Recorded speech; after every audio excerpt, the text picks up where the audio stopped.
네, 안녕하세요. 증권맨입니다. 저번 주 수요일 날 장 마치고 기나긴 여유 기간에 들어갔죠. 그래서 저도 여행을 일주일짜리 좀 다녀왔고요. 그래서 수요일이랑 월요일 날 이렇게 이틀간은 방송을 좀 못 해드렸네요. 양해 부탁드리고 바로 시장을 좀 살펴보겠습니다. 코스피는 1.76% 상승 마감, 코스닥은 2.57% 상승 마감을 했습니다. 코스피는 최근에 거의 코멘트 드리는 게 똑같습니다. 그냥 2000선 혹은 121선까지 한번 터치하러 가는 흐름이다. 뭐 거의 뭐 1800대부터 말씀드렸던 것 같아요. 뭐 코스닥에 비해 힘은 좀 약하지만 점진적으로 계속해서 꾸역꾸역 올라가고 있는 모습이고, 크게 갑자기 장대음봉이 떨어지는 뭐 추세 전환 흐름만 아니면 뭐 1, 2% 이런 움직임에는 크게 걱정하지 않고 편안하게 보시면 되지 않을까 싶고요.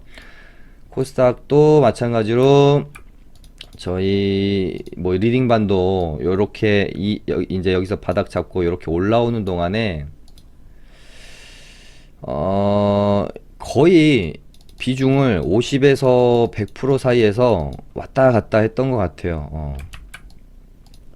뭐 방송에서도 여러 번 말씀드렸던 거지만 추세가 꺾이지 않았는데 미리 뭐 일어나지 않은 일에 대해서 걱정해서 과도한 리스크 관리를 할 필요는 없다. 왜 여기서 이제 여기까지 올라올 때는 시장 참여자들이 환호를 했지만, 여기서 한 여기까지 올라오는 이 정도 구간에서는 다들 뭔가 마음속에 불안한 마음, 조마조마한 마음을 가졌죠. 한 2차 폭락에 대한. 왜냐하면 세계 경제가 전혀 시장이 상승하라고 말하지 않는데 시장은 꾸역꾸역 계속해서 상승을 하니까 그 뭐 마음속에 이제 매매는 하지만 조금 소심하고 리스크 관리를 하면서 매매를 할 수밖에 없었다고 생각이 들고요. 뭐 인버스 사신 분들도 되게 많잖아요. 근데 뭐 저 같은 경우는 저희 리딩반 이제 회원님들도 아시겠지만 여기서부터 여기까지 오르는 동안 단 한 번도 뭐 시장 하락이나 과도한 걱정에 대해서 코멘트 드린 적이 한 번도 없어요. 저는 그냥 추세가 꺾이지 않으면 계속해서 공격적으로 매매를 해야 한다라고 생각을 했고, 그렇다고 해서 무조건 막 공격적으로 했던 건 아니고, 저희가 예를 들면은 뭐 이 정도 상승 나왔을 때는, 그러니까 하나의 방법인데요. 예를 들어 이렇게 이제 시장이 상승이 나왔으면 이제 다 각자의 개인차가 있는 거겠지만 본인만의 어떤 기준을 잡고 나는 이제 한 575포인트 깨지기 전까지는 너무 과하게 소심하게 매매할 필요 없이 공격적으로 매매를 해볼 거야. 다만 한 575포인트를 깨면 리스크 관리를 해야지, 혹은 뭐 전부 매도해버리고 현금 100% 확보해야지, 이런 식으로 이제 라인을 계속해서 올려가는 거죠. 이런 식으로. 이렇게 되면은 뭐 요날 같은 경우는 이날 좀 특이한 흐름이 나왔네. 그렇다면은 요날의 저점인 595 3포인트를 재차 깨면, 이런 식으로 재차 깨는 흐름이 나오면 리스크 관리를 해야지. 하지만 그런 모습이 나오지 않으면, 여기 저점을 깨지 않으면 똑같이 평소 하던 대로 매매를 이어가야지. 뭐 이런 식으로 라인을 계속 끌어올리면서 제가 리딩방에서 그대로 실천했던 방법입니다. 이런 식으로 라인을 계속 끌어올리면서 그냥 리스크 관리만 해놓고 매매는 평소대로 하는 거죠. 시장이 추세를 탔고 기회라고 하면서 먹을 구간을 주는데 일어나지 않은 일에 대해서 걱정해서 그걸 못 먹으면 수익을 못 낸 소외감 또한 멘탈에 큰 영향을 미칩니다. 그래서 이렇게 되면 이제 저 같은 경우는 뭐 600포인트를 깨면 리스크 관리 하겠지만 그 전까지는 계속 매매를 하겠습니다. 이렇게 이제 말씀을 드렸었고, 이런 식으로 계속 매매하는 거예요. 이런 식으로. 그래서 뭐 이때 같은 경우는 한 620을 깨면 비중 조절 조금 하고, 600을 깨면 올 매도 현금 100% 확보하겠습니다. 뭐 이렇게 말씀드렸던 것 같고요. 근데 안 깨죠. 그러다 오늘 같은 경우는 또 변곡점이 될 수 있는 중요한 날이었거든요. 오늘이 아니라 뭐 이번 주. 왜냐면 이렇게 상승하는 각이 이렇게 살아 있다가 점점 완만해지면서 죽어요. 그렇게 되면서 이런 식으로 박스권 횡보 구간에 들어가게 되고, 계속해서 횡보하다가 상방으로 오늘같이 이렇게 상방으로 돌파하는 흐름이 나올 수도 있지만, 추세가 점점 죽으면서 완만해지고 톡 하고 추세가 꺾이면 툼에도 충분히 나올 수 있는 자리이기 때문에 이번 주 중요하다 그렇게 봤는데, 오늘 박스권 상단을 돌파하는 아주 좋은 흐름이 나와서 또 한숨 돌렸다. 이제 또 매매를 잘 열심히 해봐야겠다. 그렇게 이제 생각을 가지면 되는 거죠. 자, 그러면은 시장은 그렇게 보고요. 저희 리딩반 오늘 4종목 매매가 있었고요. 전부 익절을 하고 나왔습니다. 첫 번째로 넥스타이라는 종목이고요. 얘를 일단 관종에 편입해 놓고 주목하기 시작했던 거는 이때 상한가 기준봉이 출현을 했고, 상한가 종가 위에서 아주 강력한 박스권 흐름을 만들어냅니다. 이렇게 이탈하는 흐름이 안 나오고 바닥권에서 121선을 향해 올라와 가지고 121선을 돌파하게 되면 웬만해서 121선을 이렇게 이탈하는 흐름보다는 121선 위에서 아주 강한 흐름을 보여주는 경우가 많다라고 제가 저저번 방송에선가 한번 언급드린 적이 있죠. 그래서 이렇게 박스권 흐름으로 움직이다가 돌파하는 흐름, 이렇게 돌파하는 모습 나올 걸로 저는 봤습니다. 그래서 이렇게, 그래서 얘가 이제 가지고 있는 재료도 중국 관련주고 화장품이죠. 그래서 시진핑 방한 재료랑 중국 양해회 일정 두 가지를 제가 참고해서 이날 27일날 매수가 들어갔고요. 저는 이렇게 이 박스권을 돌파하는 흐름이 나올 것으로 그림을 그리며 이날 27일날 매수가 들어갔어요. 근데 이때 시간에서도 좀 뜨고 한 몇 프로 떴는지 기억은 제가 잘 안 나는데, 아무튼 시간에서 좀 뜨고 화요일날 시가 갭이 한 3.7% 출발을 해서 혹시 요렇게 있다가 요렇게 내 생각대로 움직일 수 있겠다라고 봤는데, 갭만 뜨고 시가 고가 형태로 쭉 밀어버리는 음봉이 출현을 했죠. 이때 당시에 강경화 장관이 시진핑 방안이 좀 늦어질 수 있다라고 그렇게 발언을 하면서 가려다가 말아버린 형태가 좀 되었던 것 같고요. 이제 중국 양회가 다가오면서 다시 한번 박스권 상단을 재트라이 하러 갑니다. 그래서 오늘은 저는 갈 줄 알았습니다. 시장도 좀 받쳐주고 좋았기 때문에 시가 4.8% 뜨고 고가는 7% 정도인데, 얘가 갭 띄우고 좀 가는 척 하다가 좀 못 가는 것 같아서 일단은 절반씩 익절을 하고 나왔고요. 얘는 이제 1,400원 라인 요렇게 있는데, 이제 이렇게 움직이다가 박스권 상단 돌파를 실패하고 맞고 떨어지면 여기 박스권 하단 라인에서 매수 관점을 가져볼 수가 있겠고, 여기서 이제 박스권 상단을 돌파하고 안착을 확실히 하는 모습 보면 이런 구간에서도 또 재매수 관점을 가져볼 수 있겠죠. 일단 추후 흐름을 살펴보려고 하고요. 그 다음에 오늘 CJ시푸드도 익절을 하고 나왔는데, 일단 오늘 미국 육류 공장들이 생산 중단이 됐다라는 이제 뉴스가 나오면서 닭고기 관련주들 오늘 아주 급등을 했죠. 근데 마니커 FNG나 마니커, 하림 같은 이제 닭고기 관련주를 저희가 가지고 있지 않았기 때문에 이 테마 안에서 뭔가 먹을 구간을 찾아 들어가야 되겠죠. 그래서 조금 아직 덜 오른 상태였던, 물론 이제 대장주는 아니지만 식품주 안에서 CJ시푸드를 선택을 했고요. 오전장에 매수를 해가지고 가지고 있었습니다. 그래서 마니커 FNG가 좋은 모습 보여주면서 식품 관련주로 좀 잘 따라가는 모양이 나와서 반등이 나와서 여기서 절반 익절하고, 전 이렇게 좀 눌렸다가 이렇게 다시 가는 흐름을 봤는데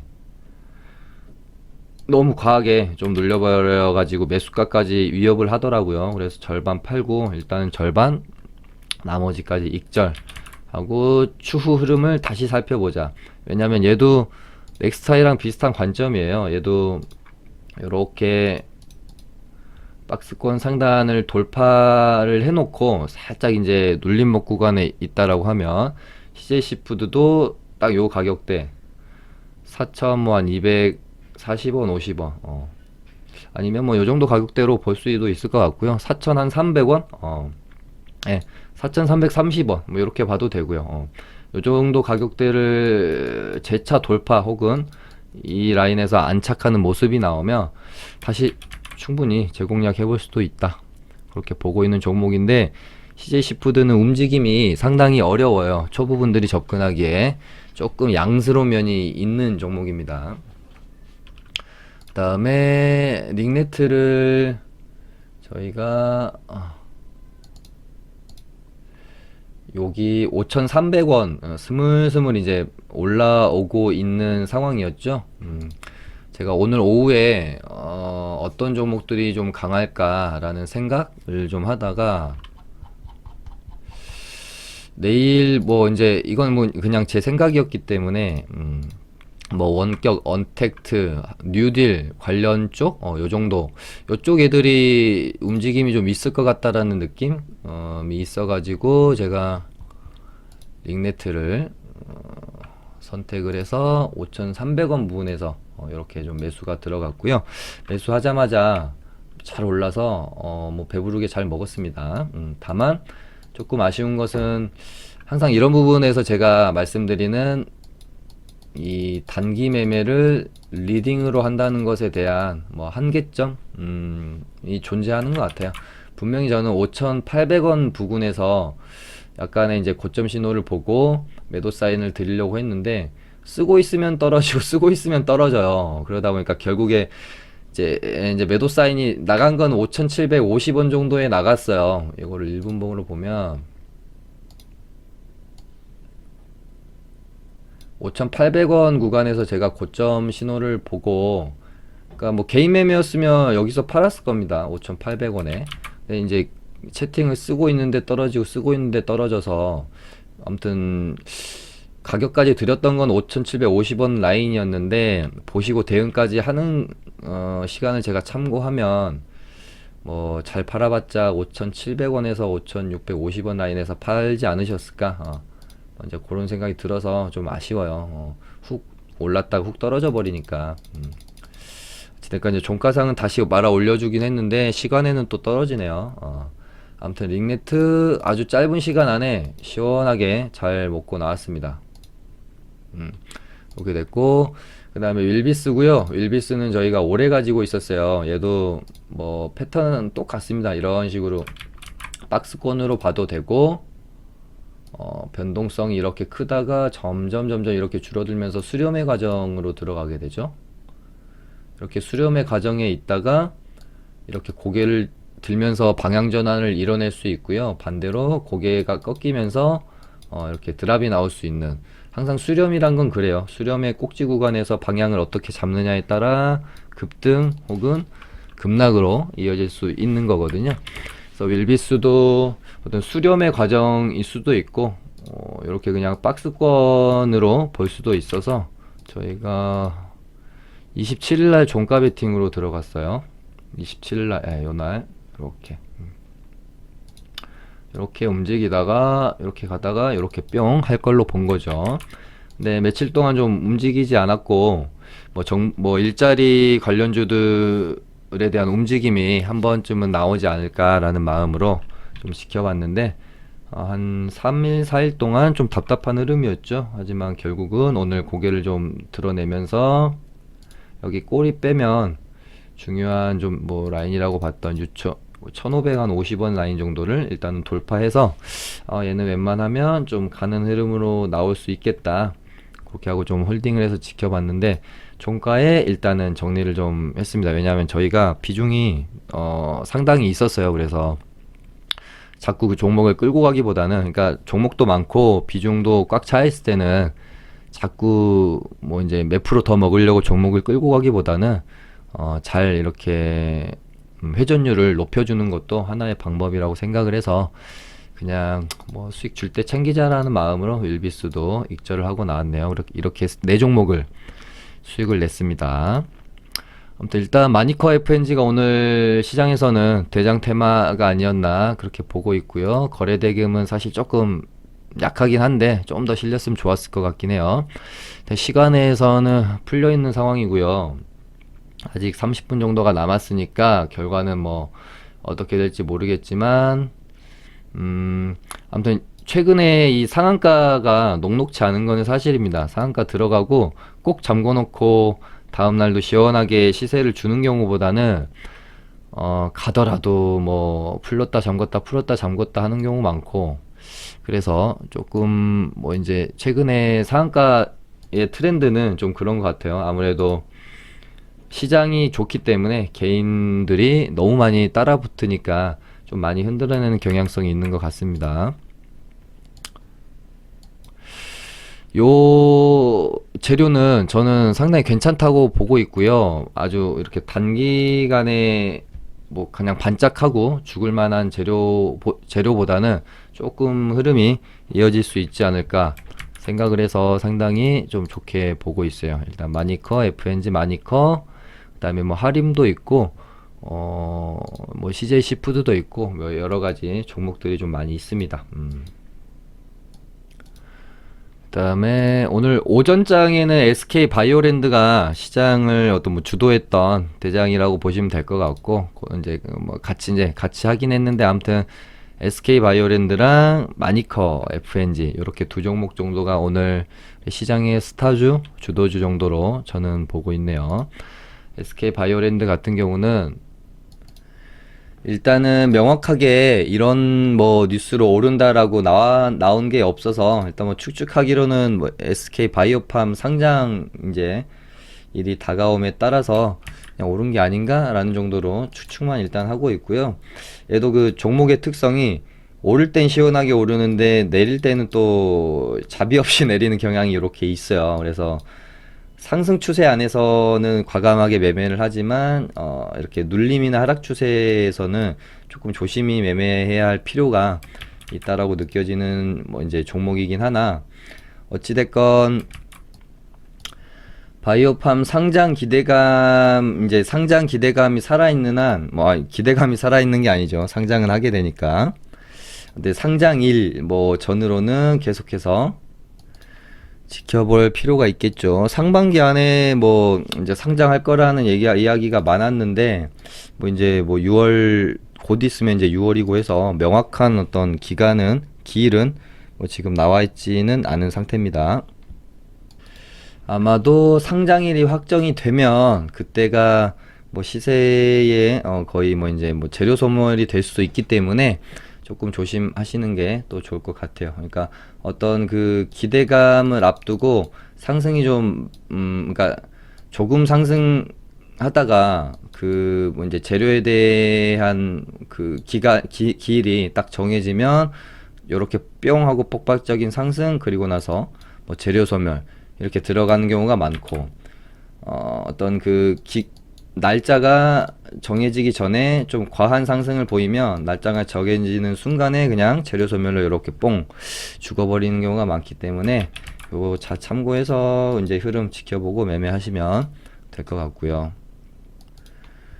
그 다음에 램데시비르 관련주로 월요일날 상한가를 들어갔다가 또 뭐 이제 하루 쉬는 어제 동안에는 뭐 사용에 있어서는 한정적이다, 뭐 초기 방역 활용에는 한계가 뭐 있다, 뭐 이런 뉴스가 좀 안 좋은 뉴스가 좀 나온 게 있어서 그런지 오늘은 이제 개파락 출발 후에 월요일날 상한가 종가 아래 구간에서 일단 오늘 하루 종일 좀 횡보하는 모습을 보였습니다. 근데 뭐 개인적으로는 이제 우려 섞인 그런 뉴스에 비해서 좀 더 호재로 받아들일 만한 뭐 이제 뉴스, 뭐 이제 미국에 이어서 일본 정부도 사용 승인일 예정이라고 하고 뭐 길리어드도 생산을 대거 늘리겠다고 하니까 좀 더 호재로 작용할 수 있는 부분들이 더 많지 않나, 그렇게 생각이 들어서 이대로 죽기보다는 한 번 정도 더 쳐줄 가능성을 뭐 개인적으로는 좀 더 높게 보고 있는데, 대응은 뭐 필수로 하셔야 되겠죠. 그 다음에 옵티팜이 또 오랜만에 새롭게 치료제 관련주로는 상한가를 갔는데 거래대금이 220억 정도 돼요. 최근에 시장의 어떤 그 거래대금 사이즈들을 보면 220억은 좀 많이 좀 약하죠. 그래서 상한가 1일차 내일 내일 모레 거래 대금이 어떤 식으로 더 좀 시장에서 좀 더 주목을 받아야 된다라고 생각을 합니다. 그 부분 참고하면서 매매 대상으로 삼을지 말지 좀 결정을 해야 될 것 같고요. 그 다음에 알테오젠이 기술 수출 기대감으로 결국에는 전고점을 다시 뛰어넘으면서 야, 이 종목은 진짜 대단하고 저도 아주 최애 종목으로 보고 있는, 이때부터 매매 진짜 많이 했거든요. 이 종목도 보고 있는데 결국에는 시세를 폭발적으로 다시 한번 내는 구간이었고요. 이제는 조금 조정을 염두해둬야 되지 않을까, 그렇게 좀 보고 있는 종목입니다. 아예 이날 상한가를 들어가 버렸으면 좀 더 공격적으로 매매를 해볼 수 있었을 것 같은데, 보통 이런 식으로 이제 상한가를 못 들어가는 봉이 출현을 하면 이렇게 오늘같이 18% 상승 후에 윗골이 길게 달았을 때 접근하기가 좀 부담스러운 면이 있죠.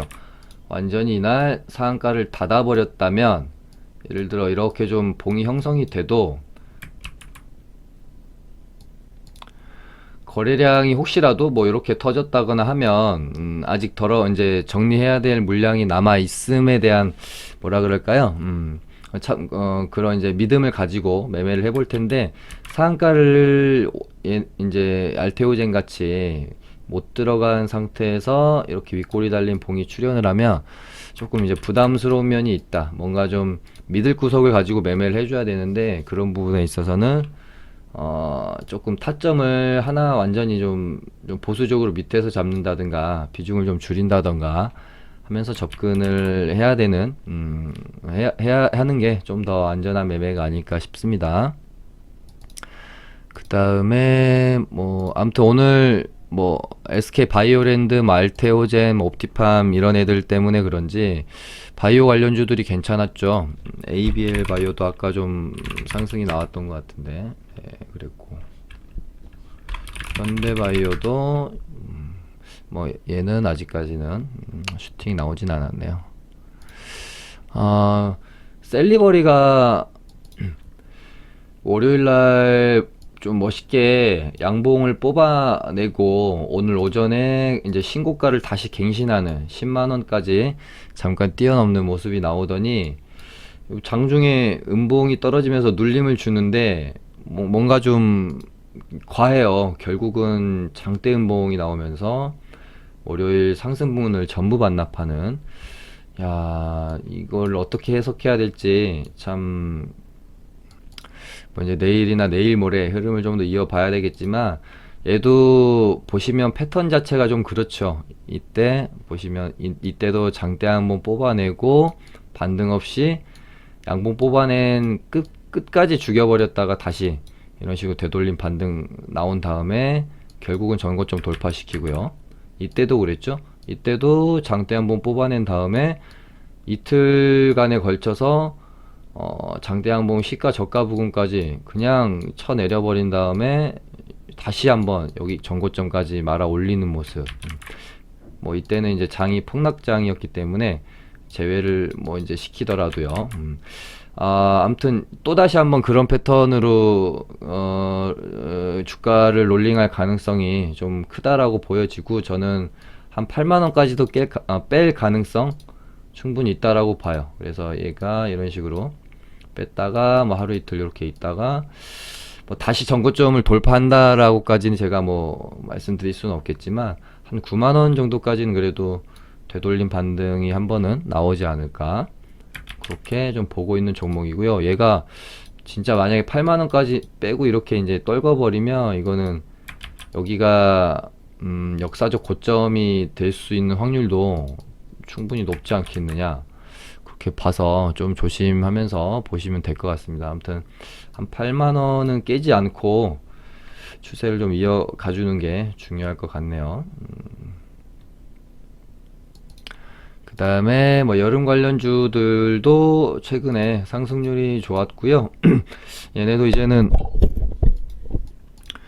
조정을 살짝 기다리려고 하는데요. 그 조정이 가격 조정으로 이루어질지 그냥 어느 정도 기간 조정으로 이루어질지 그 부분 좀 참고해서 저도 매수 타점을 한번 잡아보려고 생각하고 있는 테마이고 종목이고 그렇습니다. 파세코랑 뭐 신일전자 이렇게 있는데 이런 종목들 참 좋아해요. 음봉 없이 계속해서 양봉으로 좀 계속 뽑아주려고 하는 종목들 좋게 생각해서 보고 있고, 만들어가는 모습이 좀 풍국주정이랑 비슷할 수도 있겠다, 그런 생각 가지고 있습니다. 얘는 18,000원 다시 회복하면 한 번 더 흐름 나올 수 있다라고 방송에서 제가 언젠가 한 3, 4일 전에 3, 4일 전이 아니라 저번 주 월요일 화요일쯤에선가 말씀드렸던 것 같은데, 18,000원 회복하더니 오늘 18,750원 마감했고 결국에는 시간에도 좀 오르면서 19,000원 돌파하네요. 얘도 좀 아까워요. 얘도 제가 저희 리딩반 매수 이제 매매하려고 좀 보고 있던 앤데, 뭐 링네트랑 뭐 율비스랑 아까 뭐 이제 몇 종목 다른 종목들 좀 담는 바람에 눈에서 좀 사라졌었는데 그 사이에 좀 올라와 버렸네요. 그렇게 됐고, 히토류 관련주들이 이 지금 시간에서 또 움직이네요. 상당하네요. 얘네 같은 경우는 최근에 나온 상한가 중에 340억 정도 되는 것 같고, 얘네도 거래대금 자체가 아주 그렇게 크게 빵빵 터지면서 시장을 주도하지는 못했죠. 하지만 요렇게 이제 121선 강하게 돌파하면서 요 매물대까지 소화하려는 모습. 좀 뭔가 좀 바닥에서 올라오는 힘 자체가 좀 그렇게 약해 보이지 않는다. 상당히 좀 강해 보인다. 그런 생각이 들어서 나쁘지 않게 보고 있습니다. 히토류 관련주. 재료 자체도 괜찮잖아요. 미중이 2차 무역전쟁으로 가느냐 마냐의 길목에서 좀 갈 확률이 좀 높지 않겠나? 그렇게 보는 게 있어서 좋게 보고 있고요. 그 다음에 시간이 좀 많이 길어지네요. 넥슨GT도 조금 제가 수상하게 보고 있어요. 상한가 121선 돌파하면서 뽑아놓고 이렇게 박스권 변동성 이렇게 이제 줄어들면서 수렴 과정 거치다가 뿅 하든지 방향을 아마 잡아낼 것으로 보고 있고요. 그 다음에 또 남선알미늄이 자리가 나쁘지 않습니다. 정치 관련주들도 좀 보고 있고요. 이낙연, 홍정욱 이렇게 두 개 정도. 그러니까 이제 뭐 민주당 쪽에서 이낙연, 뭐 이제 야당 쪽에서 홍정욱 이렇게 두 개 저는 보고 있고요. 이낙연 관련주는 당연히 일단은 남선알미늄 좋게 보고 있고, 홍정욱 관련주들은 뭐 고려산업이 대장했다가 한국프렌즈가 대장했다가 좀 왔다 갔다 하네요. 그 다음에 대북주들은 요것도 제가 저번 주 월요일 화요일 방송에서였던가 좀 말씀을 드린 바가 있었는데, 아마 쉽게 시세가 죽지 않을 거라고 보고 있고요. 어쩌면 올 하반기,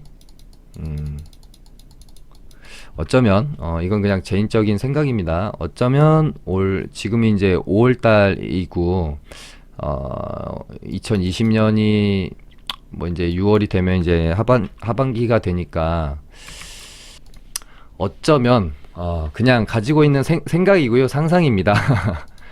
좋게 보고 있다라는 반증일 수도 있겠죠. 남은 2020년을 뭐 한번 또 책임질 수 있는, 다시 한번 대북주들이 아마 할개를 칠 수 있는 생각도 하면서 보고 있어요. 아무튼 흐름 계속 지켜봐야 될 것 같고요. 방산주는 제가 여러 번 말씀드렸죠. 오버나잇 하지 마시라고. 장중에 뭐 이제 단타 치는 거 정도야 충분히 해볼 수 있을 만큼 매력적인 종목이었고 움직임을 보였어요. 근데 오버나잇은 하지 마시라고 제가 말씀드렸고, 우스갯소리로 드린 멘트였지만 사실 그렇게 또 우스갯소리는 아니었던 게, 이때 아마 물린 세력들이 맘먹고 빠져나오기 위한 작업한 거가 아니었을까 하는 생각 갖고 있었습니다. 그래서 마지노선을 저도 딱 이 가격으로 봤었거든요. 요 가격. 이때 이제 고점. 아무튼 이런 이제 홀짝 베팅이 되는 종목들, 언제 어떻게 뉴스가 나옴에 따라서 급락 급등이 되는 종목들은 장중 단타형으로만 하시고요. 이 홀짝 매매는 자꾸 하면 결국에는 한 방 맞게 됩니다. 벌었던 거 다 잃고 결국에는 마이너스로 돌아설 수밖에 없는 매매이기 때문에 이런 매매 너무 좋아하지 마세요. 아무튼 오늘은 뭐 좀 이렇게 해서 맞춰보도록 하겠습니다. 감사합니다.